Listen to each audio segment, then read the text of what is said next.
자, 오늘 본문 말씀 가지고 로마서 강의 29번째 시간으로 우리의 연약함을 도우시는 성령님이란 제목으로 함께 은혜를 나누겠습니다. 함께 우리 제목을 따라 하시겠습니다. 우리의 연약함을 도우시는 성령님. 한 번 더 따라 하시겠습니다. 우리의 연약함을 도우시는 성령님. 네, 고맙습니다. 감사드립니다. 저는 일찍이 로마서 8장 강해를 시작하면서 많은 성서 신학자들과 수많은 강해 설교자들이 로마서 8장을 가리켜서 로마서뿐만 아니라 신구약 전체를 통해서 가장 가치가 있고 중요한 장이라고 평가를 한다는 말씀을 여러분에게 드렸습니다. 그리고 그 이유는 로마서 8장 안에는 성령의 시대를 살고 있는 오늘날 우리들이 반드시 알아야 할 성령에 대한 이야기로 가득 차 있기 때문입니다.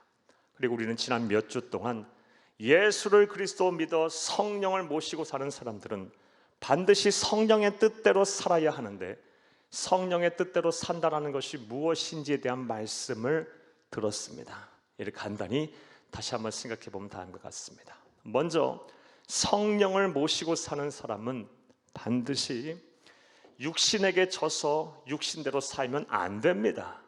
여기서 말하는 육신은 죄를 말합니다. 죄의 유혹에 빠져 죄짓는 삶을 살아서는 안 됩니다. 하나님의 백성 성령을 모시고 사는 사람은 우리 주 예수 그리스도처럼 순결하게 살아야 합니다. 성결하게 살아야 합니다. 우리의 신앙의 목표, 우리의 인생의 목표는 예수 그리스도가 되어야 합니다. 부디 성령을 모시고 사는 구원받은 하나님의 백성이 우리 모든 사랑하는 성도님들, 우리 예수님처럼 성결하게 살기 위해 노력하시기를 다시 한번 간절히 주의 이름으로 부탁합니다. 또한 예수님을 그세주로 믿어 성령을 모시고 사는 사람은 예수와 복음을 위해서 자발적으로 우리 주 예수님과 함께 고난을 받아야 합니다. 이것이 바로 성령을 모시고 사는 사람의 모습입니다. 즉 하나님의 나라와 주의 몸된 교회와 어려운 이웃을 위해서 예수와 함께 때로는 손해도 볼 줄 알아야 합니다. 우리가 선을 하다가 어려움을 당할 때 기뻐하고 즐거워할 줄도 알아야 합니다. 사랑하는 여러분, 우리가 그리스도인으로서 성령을 모시고 사는 사람으로서 이런 삶 또한 살아서 하나님 기쁘시고 사람들의 칭찬받는 참된 그리스도인 성도가 다 되시기를 다시 한번 간절히 주의 이름으로 축복합니다. 나아가서 성령을 모시고 사는 사람들은 하나님께서 창조하신 대자연 만물들과 더불어서 우리 주 예수 그리스도의 재림을 탄식하며 기다리며 준비해야 합니다. 마라나타 주 예수 그리스도여 어서 오시옵소서. 우리의 마음의 소원 예수님의 재림이 있어야 해요. 예수님이 이 땅에 오셔서 세상 모든 패역하고 음란하고 죄가 많은 세상을 심판하시고 이 땅에 새로운 땅과 새 땅을 건설하셔서 그것을 우리 주님과 더불어서 영원토록 살며 세세토록 왕노릇 할 그날을 기대하고 소망하는 마음이 예수님의 재림을 기다리는 마음이 우리 가운데 있어야 합니다. 사랑하는 여러분, 부디 말씀을 들으시는 모든 분들 성령의 사람들이 다 되셔서 성령의 뜻대로 행하는 모든 사랑하는 성도님들 다 되기를 다시 한번 간절히 주의 이름으로 부탁합니다. 여기까지가 지난 시간에 대한 말씀이었습니다. 이제 오늘의 강해를 하겠습니다. 사랑하는 여러분, 제가 짧다면 짧고 길다면 긴 인생을 살면서 깨닫게 된 진리가 있습니다. 그것은 바로 인간이 참 강한 것 같아도 참으로 나약한 존재라는 것입니다. 아주 연약한 존재예요. 심지어 믿음이 좋은 사람이라 할지라도 성령이 충만한 사람이라 할지라도 이 인간의 나약함을 하는 것으로부터 벗어날 수가 없습니다. 그래서 하나님께서는 성경 말씀을 통해서 우리 인간을 비유하기를 잘 부셔지고 잘 깨지는 질그릇으로 비유를 하고 계십니다. 고린도후서 4장 7절을 함께 읽겠습니다. 우리가 이 보배를 질그릇에 가졌으니 이는 심히 큰 능력은 하나님께 있고 우리에게 있지 아니함을 알게 하려 함이라. 아멘. 여기서 말하는 보배는 복음을 말합니다. 천국 복음을 말해요. 그런데 그 복음을 어디에 가졌답니까? 질그릇에 가졌답니다. 깨지기 쉽고 부셔지기 쉬운 우리의 마음, 우리의 생각, 우리의 몸에 가졌다는 거예요. 사랑하는 여러분, 우리의 생각이 얼마나 잘 부셔집니까? 우리의 마음은 또 얼마나 잘 무너집니까? 얼마나 깨지기가 쉽습니까? 우리의 또 몸은 얼마나 또 연약합니까? 사랑하는 여러분, 이처럼 사람은 강한 것 같아도 참 약한 존재입니다. 그리고 하나님께서도 이걸 너무 잘 아셔서 우리를 칠그릇으로 이렇게 비유하고 계세요. 자, 그렇다면 우리 인간이, 사람이 언제부터 이렇게 연약해졌을까요? 이 또한 성경은 아주 명확한 답을 우리에게 하고 있습니다. 인간의 연약함, 사람의 나약함은 인류의 시조 아담이 범죄한 원죄로 말미암아 유전된 타락의 결과다라고 성경은 분명 말하고 있어요. 따라서 이 세상에 왔던 수많은 사람들, 그리고 앞으로의 모든 사람들, 단 한 사람 예수 그리스도를 제외하고 모든 사람들은 다 원죄 아래 있기 때문에 인간의 나약함에서 벗어날 수가 없는 것입니다. 우리는 어쩔 수가 없어요. 하나님의 나라 가는 그날까지 우리는 이 나약함이라는 것을 끌어안고 살아야 돼요. 연약함이라는 것을 끌어안고 살아야 돼요. 자, 그런데 우리 그리스도인에게는 소망이 있어요. 예수를 그리스도 믿어 성령을 모시고 사람들에게는 이 연약함 앞에서 우리는 특권이 있습니다. 불신자들이 소유하지 못한 특권이 있어요. 그것이 무엇일까요? 바로 하나님께서 하나님의 백성 성령을 모시고 사는 사람들은 연약함 속에 내버려 두지 않는다라는 사실입니다. 반드시 연약함 속에서 우리를 내버려 두지 아니하시고 우리와 함께 하시면서 우리를 도와주십니다. 할렐루야! 이것이 바로 우리 그리스도인이 가진 특권이에요. 하나님께서는 하나님의 자녀들, 하나님의 백성들 연약함 속에 그냥 내버려 두지 않으세요. 오늘 본문에서도 그 말씀을 우리에게 하고 계십니다. 26절 상반절을 함께 읽겠습니다.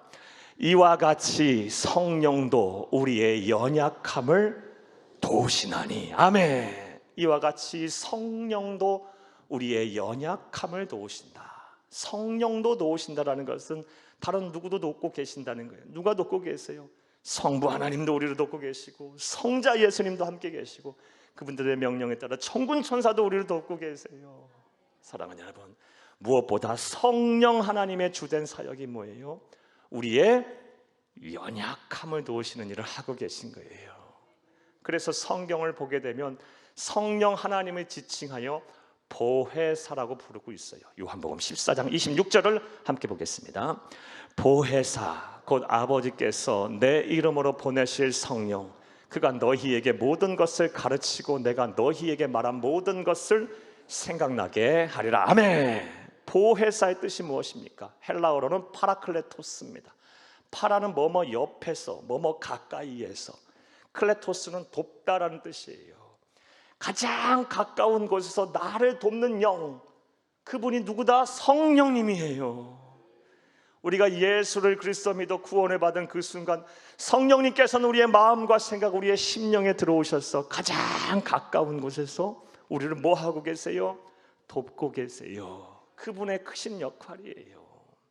우리의 연약함을 도우시는 성령님. 그러니 예수를 믿는다는 것이 얼마나 기쁜 일입니까? 그리스도인 성도가 아니면 누릴 수 없는 특권이에요. 우리가 연약할 때 우리는 절대로 우리 혼자가 아니에요. 우리와 함께 하시는 가장 가까운 데서 계시는 성령님께서 우리의 연약함을 돕고 계십니다. 할렐루야! 이를 의심하지 않고 믿는 여러분 되기를 간절히 주의 이름으로 축복합니다. 자, 그런데 오늘 본문 말씀을 보게 되면 우리 성령 하나님께서 우리의 연약함을 도우시는 가운데 특별히 우리의 기도를 돕는다라고 말씀을 하고 계십니다. 오늘 본문 26절을 다시 한번 읽겠습니다. 이와 같이 성령도 우리의 연약함을 도우시나니 우리는 마땅히 기도할 바를 알지 못하나 오직 성령이 말할 수 없는 탄식으로 우리를 위하여 친히 간구하시느니라. 아멘. 사랑하는 여러분, 성령 하나님께서 우리의 연약함을 도우시는데 특별히 우리의 연약함을 어떻게 도우십니까? 우리가 연약할 때 이 연약함을 극복하기 위해서 기도하면 우리의 기도를 도우셔서 우리로 하여금 연약함을 극복하게 하신다는 것입니다. 성령 하나님께서 우리의 연약함을 도우시는 방법, 우리의 기도를 돕는 거예요. 예. 사랑하는 여러분, 오늘 본문 말씀에서 돕는다는 뜻을 우리가 정확하게 이해해야 돼요. 성령 하나님께서는 우리를 도우실 때 이렇게 하시지 않아요. 너희는 다 뒷짐지고 있고 내가 다 해줄게, 이렇게 일하시는 분이 아니에요. 오늘 돕는다라는 이 말씀의 뜻은요, 맞잡아 주다라는 뜻이에요. 내가 구원의 손을 하나님 앞에 펼칠 때, 하나님 나를 좀 도와주세요라고 간구할 때, 기도할 때 내 기도를 돕고 내 손을 잡아서 맞잡아 주시면서 나의 연약함을 도와주시는 것이 바로 성령 하나님이 돕는 방법이에요. 그러므로 성도들은 연약함을 느낄 때, 연약함이 내 삶을 짓누를 때 우리는 뭘 해야 합니까? 기도해야 하는 거예요. 기도하면 내 가장 옆에서 가장 가까운 데서 성령님께서 내 기도를 도와서 내 연약함을 나로 하여금 극복하게 하시는 것입니다. 할렐루야. 이런 의미로 볼 때 기도는 이 성도에게 있어서 연약함을 극복하는 생명줄과도 같아요. 기도해야 연약함이 극복이 되는 거고, 기도해야 성령 하나님의 도우심을 받으실 수가 있는 거예요. 기도하지 않으면 안 되는 겁니다. 그래서 이와 관련해서 어떤 이 설교자는요, 참 재미있는 표현을 했어요. 우리가 중병에 걸릴 때 대체로 감기에서 비롯되지 않아요. 그런데 이 기도에 감기가 걸려버리게 되면 이 영혼이 병이 들고, 그리고 결국에는 삶이 파탄에 이르게 된다라는 표현을 했어요. 여러분에게 한번 여쭤보겠어요. 혹시 여러분 기도에 감기가 걸려 계시지는 않나요? 다른 말로 표현해 볼까요?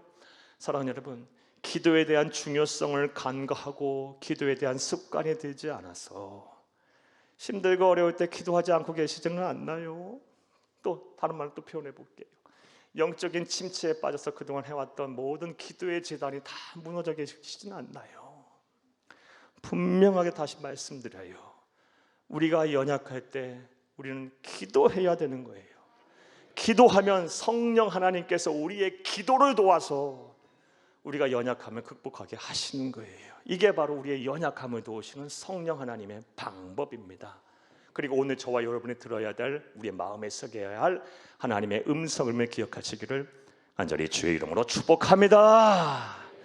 자, 그런데 오늘 본문 말씀을 보게 되면, 본문 말씀을 좀 더 자세히 관찰하고 묵상하게 되면 우리의 연약함을 도우시는 성령님, 특별히 우리가 연약할 때 우리의 기도를 도우시는 성령 하나님의 이 도우심의 방법이 얼마나 우리에게 은혜가 되는지 몰라요. 그래서 오늘은 성령 하나님께서 어떻게 우리의 기도를 돕는지에 대한 말씀을 드리며 함께 은혜를 나누고자 합니다. 큰 은혜의 시간 되기를 다시 한번 간절히 주의 이름으로 축복합니다. 자, 이제부터 따라하시겠습니다. 첫째로, 말할 수 없이 탄식하며 기도하시면서 우리의 기도를 도우십니다. 성령 하나님께서 우리가 연약할 때 우리의 기도를 돕는다 그랬는데, 우리의 기도를 어떻게 도우십니까?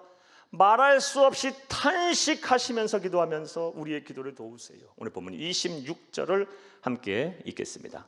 이와 같이 성령도 우리의 연약함을 도우시나니 우리는 마땅히 기도할 바를 알지 못하나 오직 성령이 말할 수 없는 탄식으로 우리를 위하여 친히 간구하시느니라. 아멘. 말할 수 없이 탄식하시면서 우리를 위해 친히 간구하시면서 우리의 기도를 돕는 거예요. 자, 그렇다면 우리가 연약할 때 우리가 기도하면 성령 하나님께서는 우리의 기도를 말할 수 없이 탄식하시면서 기도하시면서 우리의 기도를 돕는다 그랬는데, 말할 수 없이 탄식하시면서 우리의 기도를 돕는다는 말의 의미는 뭘까요? 이에 대해서는 크게 두 가지 해석을 우리가 잘 기억하셔야 돼요. 두 가지 해석이 존재하고 이 두 가지 해석이 다 맞아요. 그리고 상호 보완적이에요. 첫 번째 해석은요, 성령께서 우리를 대신하여 직접 말할 수 없이 탄식하시면서 기도하신다는 것입니다.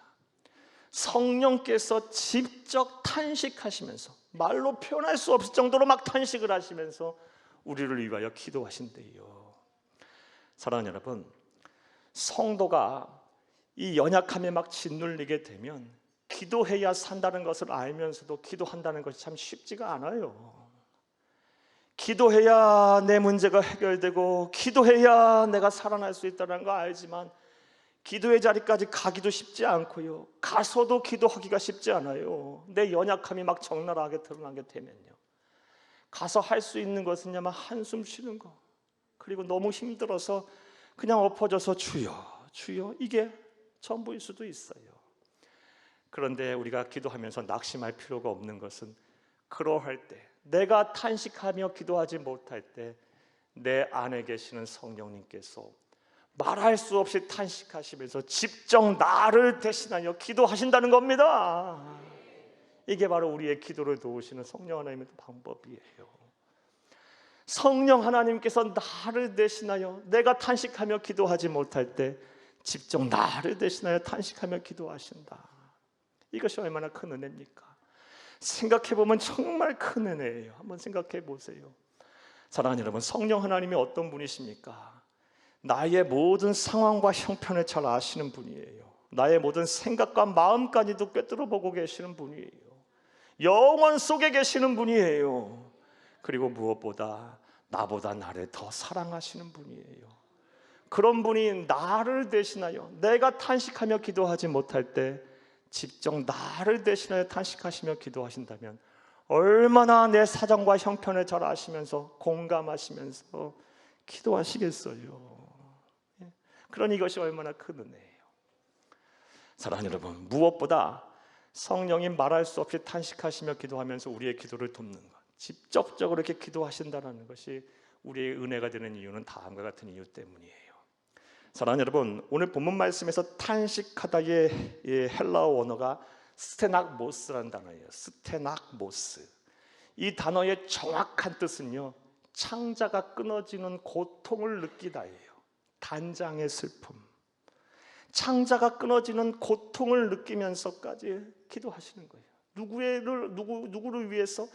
나의 아픔, 나의 연약함을 우리 하나님이신 성령님께서 그대로 끌어안고, 심지어 창자가 끊어지는 것 같은 고통을 함께 느끼면서 그렇게 아파하시면서 탄식하며 나를 대신해 기도하신대요.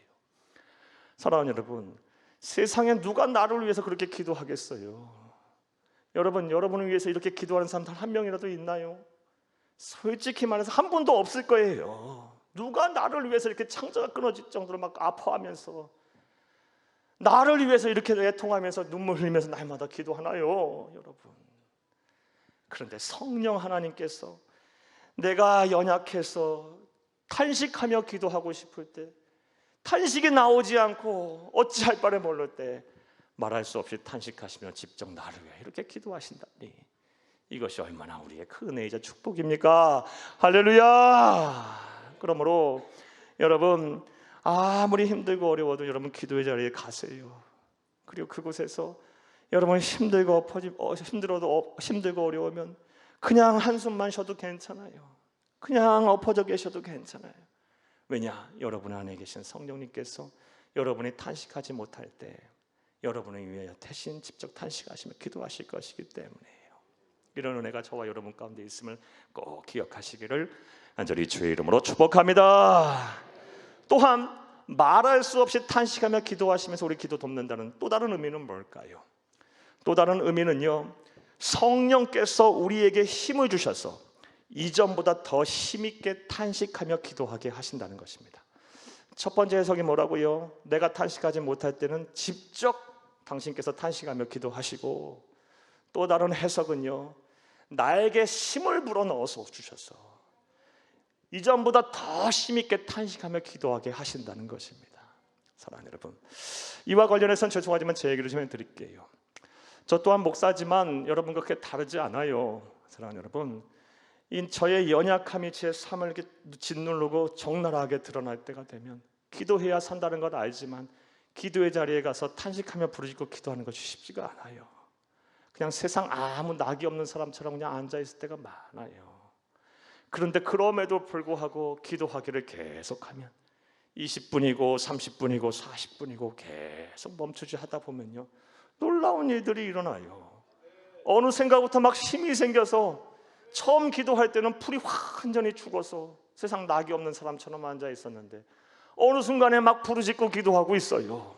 탄식하며 기도하고 있어요. 박수치며 기도하고 있고요. 막 감사 찬송하며 막 소리 질러서 환희의 성가 부르며 기도하고 있어요. 이를 누가 하시는 거예요? 내 안에 계신 성령님께서 나에게 새 힘을 불어넣어서 다시금 말할 수 없이 탄식하며 하도록 도와주시고 계시는 거예요. 사랑하는 여러분, 어찌 이것이 저만 누리는 은혜겠어요? 예수를 그리스도 믿는 우리 모두에게 주시는 하나님의 축복을 기억하시기를 간절히 주의 이름으로 축복합니다. 그러므로 성도는 연약할 때 뭐 해야 합니까? 기도해야 하는 거예요. 기도하는 거예요.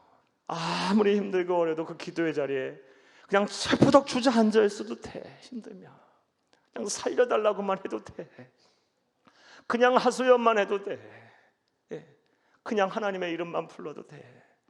그럼 내 안에 계시는 성령님께서 너 너무 힘들어하는구나.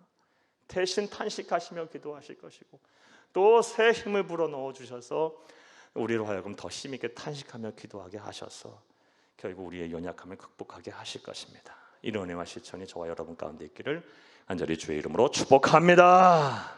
자, 또 두 번째로 오늘 본문 말씀을 통해 알 수 있는 이 성령 하나님께서 우리가 연약할 때 우리의 기도를 돕는다 그랬는데 어떻게 우리의 기도를 도우실까요? 따라 하시겠습니다. 둘째로 하나님의 뜻대로 기도하시면서 우리의 기도를 도우십니다. 오늘 본문 27절을 함께 읽겠습니다.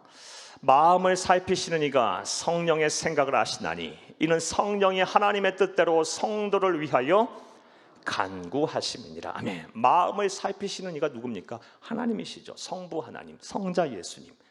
성령의 생각을 당연히 아시겠죠. 같은 분이시니까. 삼위일체 하나님이시니까요. 자, 그런데 성령 하나님께서 어떻게 우리가 연약할 때 우리의 기도를 돕는답니까? 하나님의 뜻대로 성도를 위하여 간구하심으로 우리의 기도를 도우신대요. 사랑하는 여러분, 그렇다면 하나님의 뜻대로 기도하시면서 우리의 기도를 돕는다는 또 말의 의미는 뭘까요? 이 또한 두 가지 해석이 가능해요. 잘 들어보세요. 첫 번째 해석은 성령께서 우리를 대신하여 직접 하나님의 뜻대로 기도하신다라는 거예요. 사랑하는 여러분, 이것도 생각하면 정말 큰 은혜예요. 여러분 일평생 지금 살아오면서 수많은 기도를 하셨을 거예요. 그런데 그 기도 가운데 하나님의 뜻을 정확하게 알고 기도하신 적 몇 번이나 되세요? 거의 없을 거예요. 그냥 하나님의 뜻이 뭔지도 모른 채 그냥 기도했을 거예요. 답답한 마음으로 기도했을 적도 많았을 것이고 어찌할 바 몰라면서 그냥 하나님 도와달라고 기도하실 적도 많았을 거예요. 그런데 지나고 나 보면요, 하나님께서 가장 선한 길로 인도하셨음을 우리가 또 고백하고 간증하는 경우가 또 많아요. 어떻게 이런 일들이 일어났을 것일까요? 나는 하나님의 뜻도 모르고 기도했는데 하나님은 나를 가장 선한 길로 인도하셨다. 바로 내 안에 계신 성령님께서 나는 하나님의 뜻을 모르지만 어떻게 하신 거예요? 당신께서 직접 하나님의 뜻대로 우리를 위해서 기도하셨기 때문에, 그렇게 해서 우리의 기도를 도우셨기 때문에 하나님께서 가장 선한 길로 우리를 인도하셨던 거예요. 그러니 이것이 또 얼마나 큰 은혜입니까? 따라서 지금 하나님의 뜻이 모른다 할지라도, 그래서 기도해도 답답하다 할지라도 여러분 낙심하지 마세요. 그리고 어찌할 바 우왕좌왕하지도 마세요. 하나님의 섭리를 의심하지도 마세요. 사랑하는 여러분, 하나님의 뜻을 몰라도 기도하세요. 성령 하나님을 의지하며 기도하세요. 그러면 그분께서 직접 여러분을 위해서 하나님의 뜻대로 기도하실 것입니다. 이러한 사실을 의심하지 말고 믿는 여러분 다 되기를 간절히 주의 이름으로 축복합니다. 이것이 하나님의 뜻대로 기도하시면 우리 기도를 돕는다는 첫 번째 해석이고요. 두 번째 해석은요, 또 다른 해석은 성령께서 우리가 기도할 때 하나님의 뜻을 깨닫게 하여서 하나님의 뜻대로 바르게 기도하게 하신다는 거예요. 직접 하나님의 뜻대로 기도하시기도 하시고, 또 때로는요 하나님의 뜻을 기도하는 가운데 깨닫게 하세요. 그래서 그 하나님의 뜻대로 바르게 기도하게 하십니다. 이와 관련해서는 우리 어떤 성도님의 간증을 하나 여러분에게 소개할게요. 이 간증을 우리 권사님이신데 참 오래전에 저에게 하셨고, 목사님 설교 가운데 꼭 하셔야 돼요라고 부탁을 하셨는데 이제는 하게 되네요. 예, 여러분 잘 들어보세요. 예전에 한 성도님이, 우리 권사님이 기도실에서 나오면서 저를 우연히 만나셨어요. 막 때우시면서 막 제 손을 붙잡고 흔들면서, 목사님 저에게 큰 은혜가 있었어요 라고 말씀하시는 거예요. 어떤 은혜가 있었습니까? 여쭤봤더니 이 권사님이 30일을 작정 기도했다 그러시더라고요. 어떤 이유 때문에 30일 작정 기도를 하셨습니까? 여쭤봤더니요, 부동산 매매가 안 돼서 너무 힘든 거예요. 삶의 계획이 엉망이 돼버린 거예요. 경제적으로 어려운 거예요. 매매가 돼야 되는데 안 되는 거예요. 될 것 같은데 안 되는 거예요. 작정 기도를 해야겠다는 마음을 주셔서 평생 권사면서 부끄러운 얘기지만 처음 작정 기도 해봤대요. 자, 이렇게 부동산 매매를 위해서 처음 막 작정 기도 하는데 18일, 19일쯤 되니까 이상한 일이 자꾸 생기더래요. 앉기만 하면 부동산 매매를 위해서 기도하지 않고, 기도가 안 나오고 자녀를 위한 기도가 자꾸 나오더래요. 자꾸 자녀를 위한 기도가 나와서 이상한 거예요. 지금 나는 부동산 매매가 급한데 우리 자녀 멀쩡하게 직장 잘 다니고 있고 아무 걱정 없는데 왜 자녀를 위한 기도가 자꾸 내 입에서 나올까? 하나님 앞에 여쭤봤대요. 하나님, 나 지금 부동산 매매가 급해요. 왜 이 기도를 해야지? 왜 자꾸 자녀를 위한 기도를 하게 하세요? 그러면서 이제 시간이 지나서 30일 작전 기도가 끝날 때쯤 돼서 그 이유를 알게 되셨어요. 멀쩡하게 직장 잘 다닌 줄만 알았던 자녀가요, 그렇지 않았던 거예요. 직장에서 큰 어려움을 겪고 있었던 거예요. 예, 사건 사고에 휘말려 갖고 책임을 지고 퇴사를 해야 될 상황이 벌어진 거예요. 그래, 그거를 위해서 하나님께서 기도하게 하셨던 거예요. 그리고 이 기도가 끝날 때쯤에요, 그 문제가 또 잘 해결되고 이전보다 더 좋은 직장으로 이직을 하게 됐답니다. 사랑하는 여러분, 그러면서 이런 일들을 겪으면서 깨달은 이후에 이런 말씀을 하시더라고요. 저는요, 하나님의 뜻을 모른 채 제 뜻대로 무작정 작정 기도 시작했지만 하나님은 나를 깨우쳐 하나님의 뜻대로 기도하게 하셨습니다. 이런 고백을 하시더라고요. 나는 내 뜻대로 그냥 무작정 기도했는데 시간이 지나니까 하나님께서 나를 깨우쳐서 하나님의 뜻대로 기도하게 하셨다. 그래서 지금 그 당시 시점에 부동산 매매 안 됐는데 여전히 아무 걱정 안 됩니다 막 그러시는 거예요. 사랑하는 여러분, 우리가 기도할 때 대체로 하나님의 뜻이 잘 분간이 안 돼요. 도대체 하나님의 뜻은 어디 있는지, 도대체 뭘 나를 통해서 하시려는 것인지 안 될 때 많아요. 아무런 문제 안 돼요. 우리가 기도하는데 기도하세요. 여러분 안에 계신 성령님께서 여러분이 하나님의 뜻대로 기도 못하면 알아서 직접 탄식하시며 오는 말씀대로 기도하실 것이고, 필요하다면 기도하는 가운데 우리에게 지혜 주시고 또 영감 주시고 깨닫게 하셔서 하나님의 뜻을 깨닫게 하시고 분별케 하셔서 말씀대로 하나님의 뜻대로 기도하게 하실 거예요. 이게 바로 성령 하나님께서 우리의 연약함을 도우시는, 우리의 기도를 도우시는 방법입니다. 오늘 들으신 말씀 마음에 잘 새기세요. 자, 이제 말씀 맺겠습니다. 사랑하는 여러분, 오늘은 우리 안에 내주에 계시는 성령 하나님께서 하시는 중요한 역할에 대한 말씀을 하나 드렸어요. 그것이 무엇입니까? 바로 우리의 연약함을 도우시는 거예요. 자, 그런데 우리의 연약함을 어떻게 도우신다? 우리가 연약할 때 우리가 기도하면 우리의 기도를 도우심으로 우리의 연약함을 도우신다 말씀하셨어요. 다시 한번 여러분 꼭 말씀드려요. 사랑하는 여러분, 성령 하나님께서 우리를 도우시는 방법은 너 아무것도 하지 말고 가만히 있어 내가 다 해줄게가 아니고 맞잡아 주시는 거예요. 내가 손을 내밀 때, 내가 구원을 요청할 때, 내가 부르짖고 간구할 때 내 기도를 들으시고 도와주시는 거예요. 내 손을 잡아주시고 맞잡아 주시면서 넉넉히 이기게 하시는 것입니다. 이게 성령 하나님이 우리에게 연약함을 도우시는 방법이에요. 그러므로 성도는요, 연약함이 내 삶을 크게 막 삶에 적나라하게 드러나고 막 그것이 내 삶을 짓누를 때 뭐 해야 한다? 기도해야 된다. 연약할 땐 기도한다. 연약할 땐 기도한다. 한번 따라해봐요. 연약할 땐 기도한다. 연약할 땐 기도한다. 이건 그냥 우리 몸에 그냥 자연스럽게 체득이 돼야 되고 공식처럼 나와야 돼요. 조금이라도 뭔가 나의 연약함이 드러나는 순간 나는 기도하는 거예요. 그리고 걱정을 마세요. 여러분 안에 계시는 성령님께서 말할 수 없이 탄식하시며 기도하실 것이고 하나님의 뜻대로 기도하실 거예요.